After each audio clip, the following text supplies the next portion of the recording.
que se van a tratar en el Women Economic Forum es el tema de la violencia de género. Tengo el honor de moderar el primer panel relacionado con este tema. Hoy estamos aquí con Valeria Brand, que es la encargada de misiones internacionales, para hablar justamente de la violencia de género, pero no la violencia de género tal como la conocemos habitualmente, relacionada con la violencia psicológica o física, sino vamos a hablar de violencia sutil, la violencia que tiene que ver con la menstruación, con el dolor crónico y con esta incapacidad de entender desde distintas esferas que las mujeres necesitamos realmente pensar lo que no es normal y lo que se ha normalizado en esta línea y en estos términos.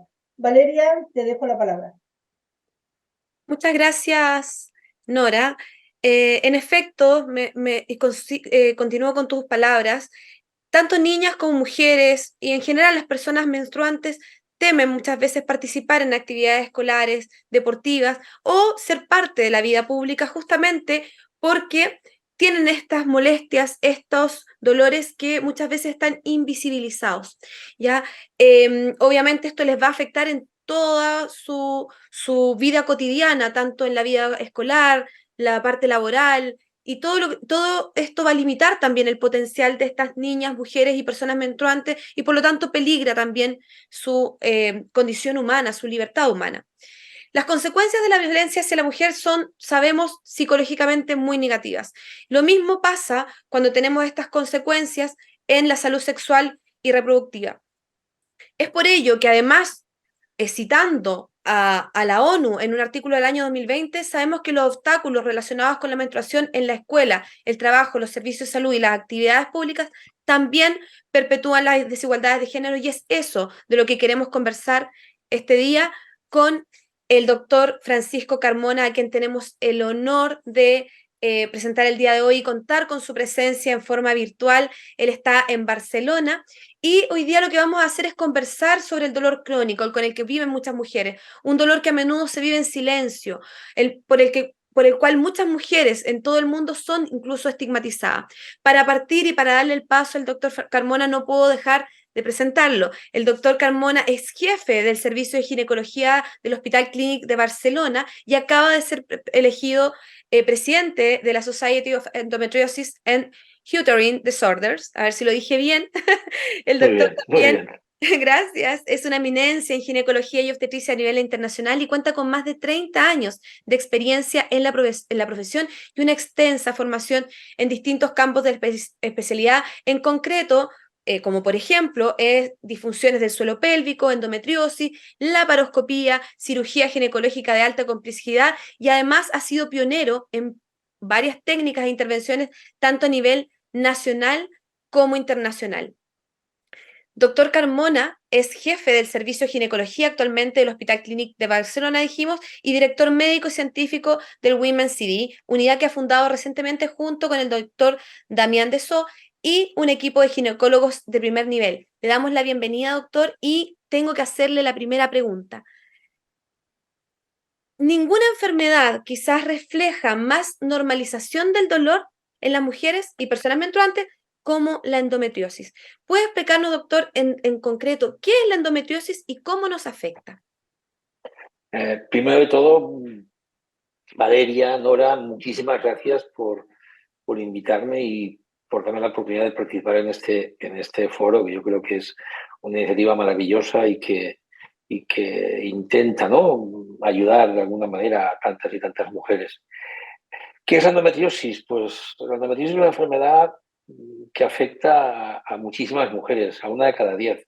Tampoco tenemos tan claro, el número exacto, porque por desgracia pensamos que por cada 10 mujeres diagnosticadas quedan un 7 más por diagnosticar. Cada mujer que diagnosticamos ha ido de media a 3 ginecólogos antes de tener un diagnóstico, de media, que significa que algunas han ido a 5 o 6. Y de media, como digo, tarda hasta 10 años en ser diagnosticada. Es una enfermedad en la que es una enfermedad benigna, es decir, no es una enfermedad cancerosa. Lo de benigno siempre, si esto que no sea malo, siempre es relativo, ¿no? Porque cuando uno ve los síntomas que padecen estas pacientes, pues piensamos, muy bueno no es, desde luego, ¿no? Es una enfermedad en la que una de las partes del útero, el útero es el órgano, uno de los órganos reproductores, es el órgano que sirve para alojar al embrión, al feto, cuando la mujer se queda embarazada. El útero tiene dos capas, tiene dos partes principales. Voy a hacerlo muy sencillo para que la gente que vea esta entrevista lo entienda fácilmente. Podríamos hacerlo mucho más complejo, pero vamos a intentar esquematizarlo. Tiene dos partes, una parte interna que es como un forro y que cada mes se renueva por efecto de las hormonas del ovario. Esa capa se llama endometrio. Y tiene una capa también, una capa externa, imaginaos como un bolso o como un saco. Pues el forro de ese saco es el endometrio, que digo que es la que se renueva cada mes, y la capa externa, una capa gruesa, la pared lo que da sostén al útero es lo que llamamos miometrio y es músculo, y el músculo sirve sobre todo para que la mujer el día del parto tenga contracciones y salga el bebé. Como digo, el endometrio es la parte interna la que cada mes, por efecto de las hormonas del ovario, se prepara para que la mujer se quede embarazada. Y si no se queda embarazada, se expulsa en forma de regla.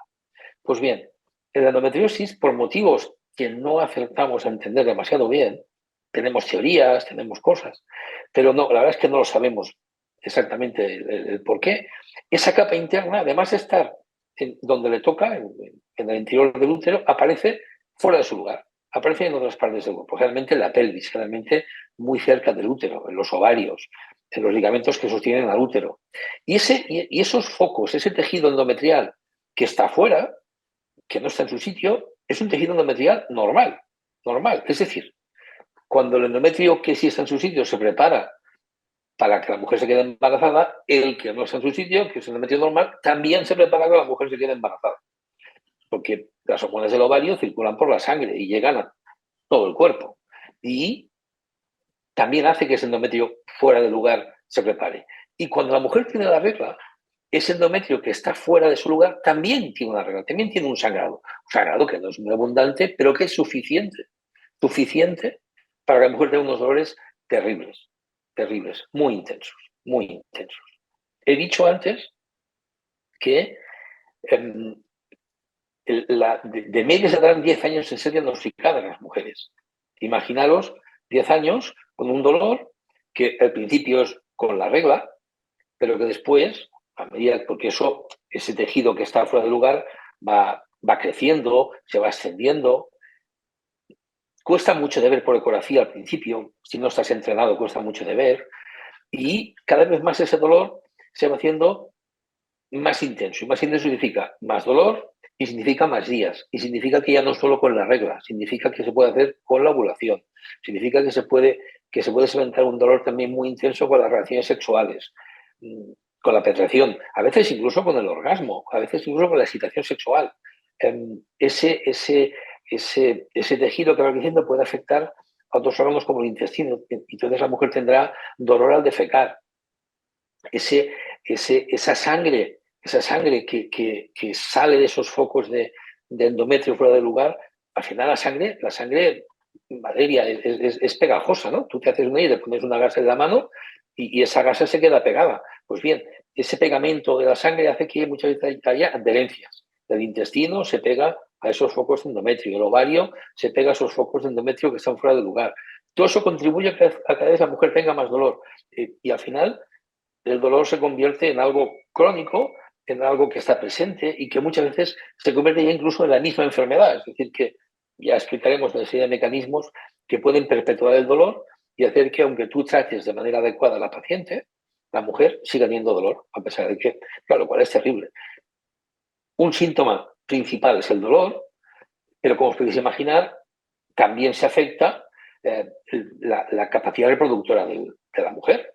Esa mujer, muchas veces, un porcentaje de mujeres con endometriosis importante, más o menos un 30, un 40% de mujeres también experimentan, además del dolor, dificultades para quedarse embarazadas. Muchas veces, se diagnostica la endometriosis cuando la mujer consulta porque después de buscar el embarazo no lo consigue. Y tenemos ahí una mezcla de síntomas relacionados con la esfera sexual y reproductiva, como apuntabas antes, que hacen que la vida de la paciente muchas veces sea muy desgraciada. Muy desgraciada. Una de las cosas, doctor, que nos llama la atención es que muchas veces estos dolores tan fuertes comienzan en la adolescencia. Sí, Cuando así es. las niñas son muy jóvenes y entonces lo primero que hay en el lenguaje popular es aguanta, porque la regla duele, a todas nos ha pasado. Claro, Es como una claro. transmisión generacional Exacto. de madre o abuela que no está ayudando en nada. Claro, es que la sociedad tiene como interiorizado en los genes sociales, déjame que lo diga así, Nora, que la regla duele. Y eso es mentira, la regla no duele. Yo creo que deberíamos repetir machaconamente, la regla no duele. Y si duele, es que pasa algo. La regla no debería doler. Un problema grave, un problema práctico es que no podemos medir el dolor. Yo te puedo medir la fiebre, te puedo medir el peso, te puedo medir tu tensión arterial, pero no te puedo medir el dolor. No tengo una manera objetiva, no tengo... Claro, cuando una paciente llega a urgencias con 39 de temperatura, pues todo el mundo, 39 es objetivo, 39, por tanto algo le pasa.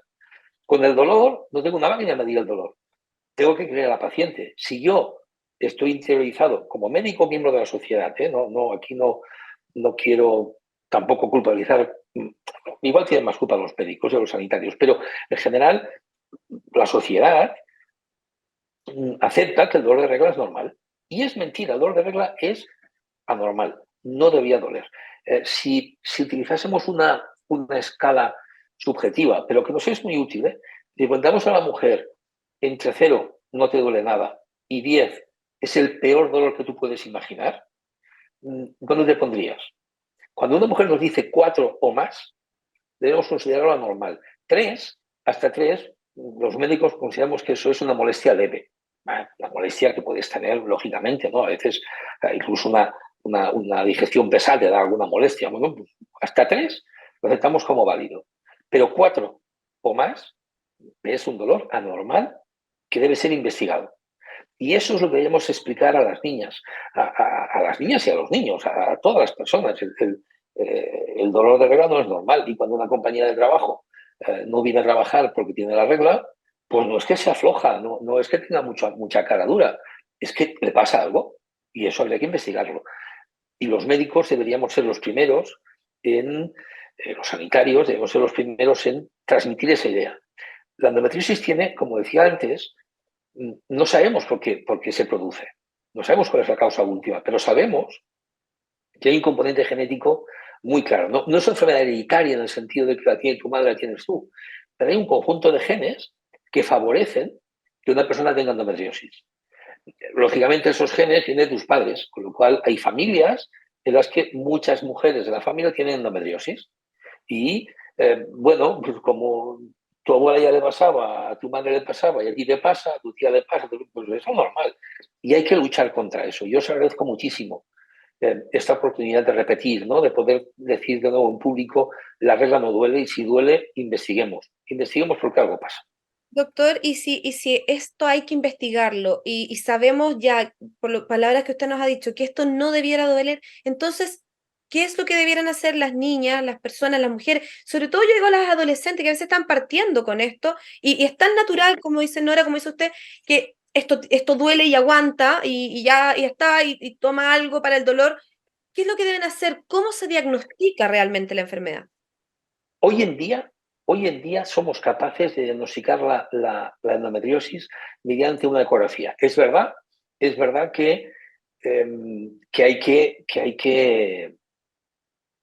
hay que estar entrenado, ¿eh? Hay que estar entrenado, hay que tener un aparato, un ecógrafo de una calidad alta, pero al final, aunque sea mucho dinero, y sobre todo sea mucho dinero para según qué medios, según qué entornos, aquí en Europa 60.000 euros, 50.000 euros tampoco es 70.000, tampoco es la cantidad exagerada. Pero en otros países entiendo que sí, en otros entornos entiendo que sí. Pero con una ecografía deberíamos ser capaces de ver esos focos, incluso aunque sean pequeños. De hecho, somos capaces de verlos. Ya no hay que operar a las mujeres. Ese concepto de que para poder ver la endometriosis hay que hacer una cirugía especial llamada laparoscopia, hoy en día es un concepto obsoleto. Con ecografía deberíamos tratarlo, pero así todo, así todo.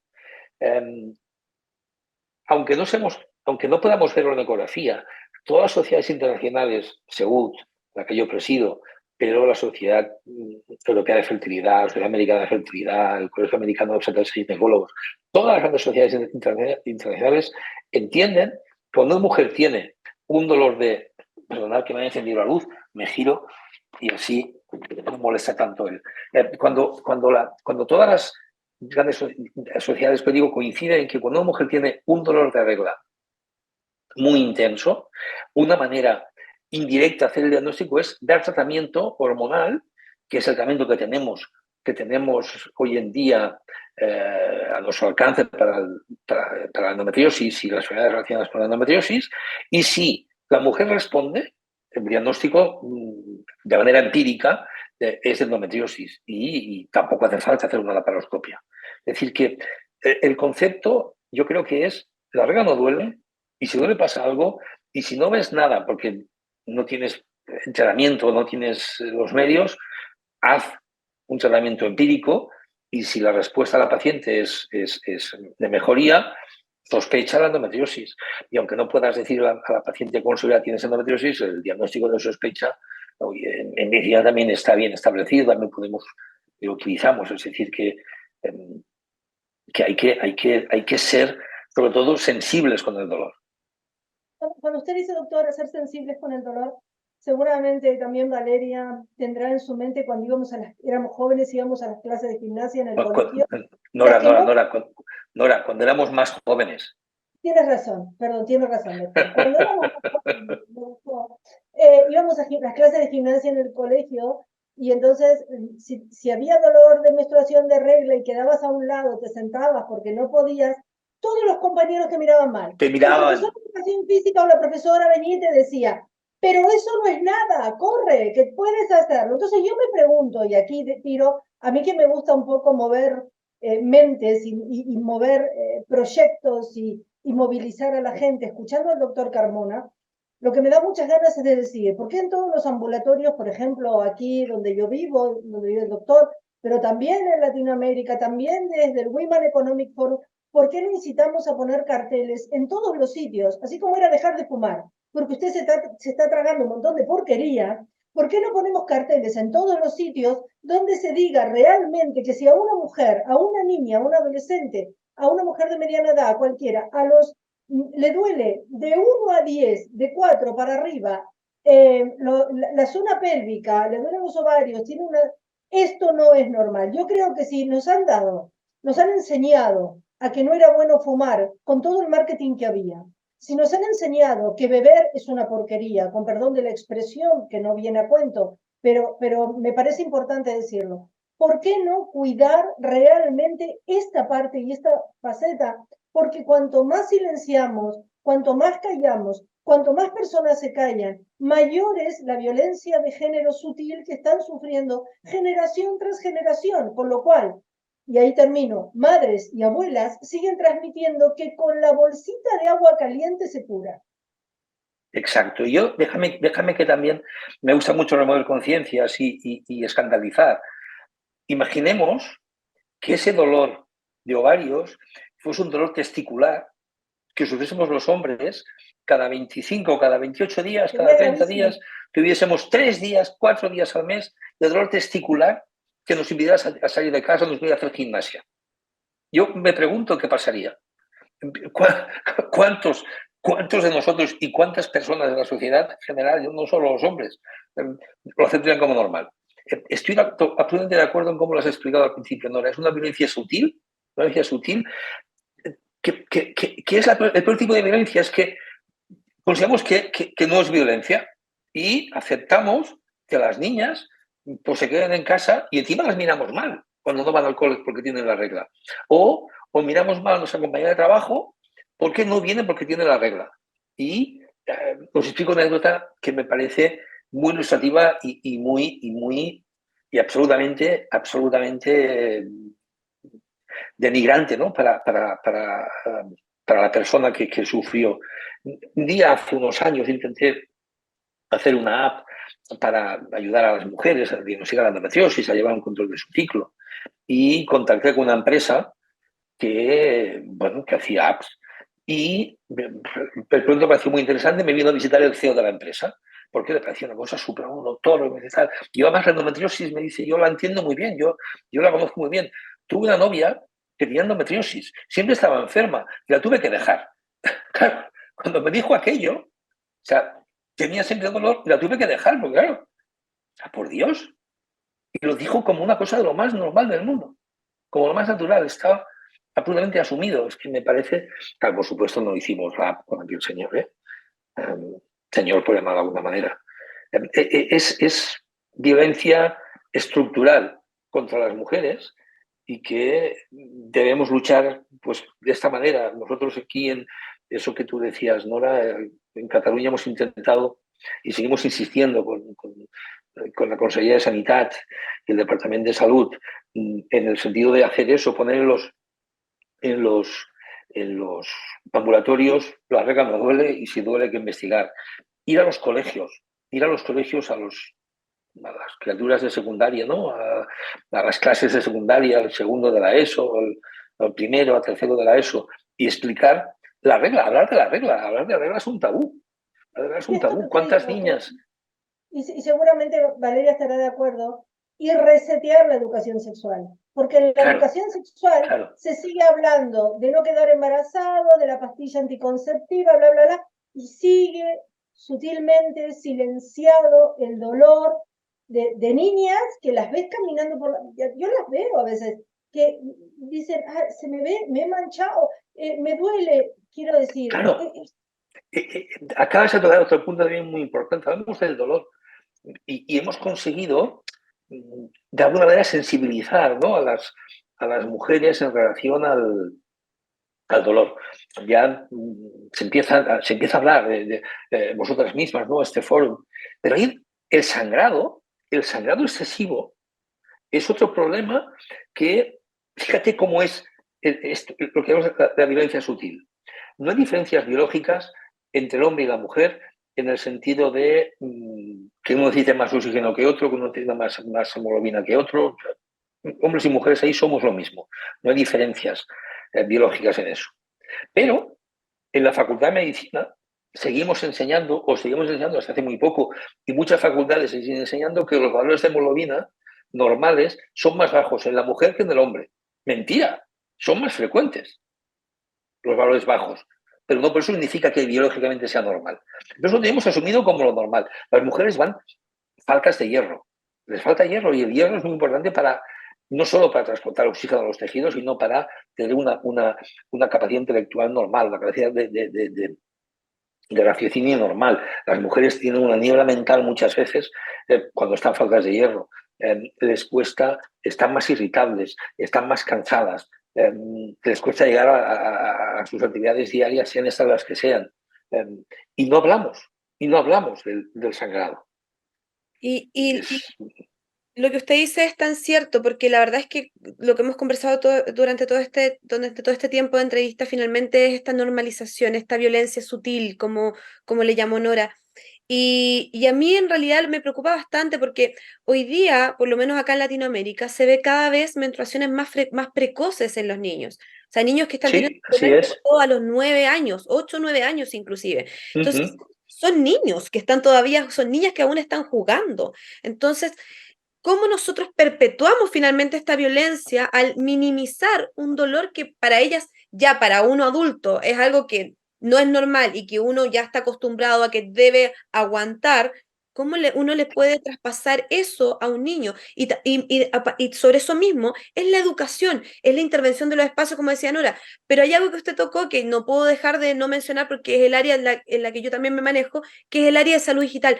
¿Cómo usamos hoy día la parte digital justamente para educar a las personas? Quizás a lo mejor no empapelar los lugares, pero sí podríamos tener perfectamente en nuestros dispositivos, cada mujer, una app o algún web, algo que nos vaya diciendo, mira, estas son las cosas normales que tú puedes esperar. Hasta cada cuánto tiempo, hazte este chequeo porque es necesario para descartar tal o cual enfermedad. Mira, si te hiciste un examen de sangre y esto te salió, no es normal.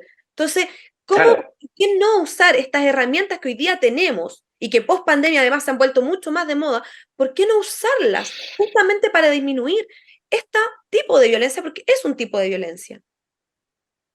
y a esa violencia que castiga, porque el dolor crónico, la anemia crónica, la falta de hierro crónica, mina la salud de las mujeres, mina su capacidad de respuesta, contribuye a que tengan luego, claro, el dolor, si pensamos en el dolor, digo una cosa que es decir, este señor lo bien que iba y de repente, ¿qué dice ahora?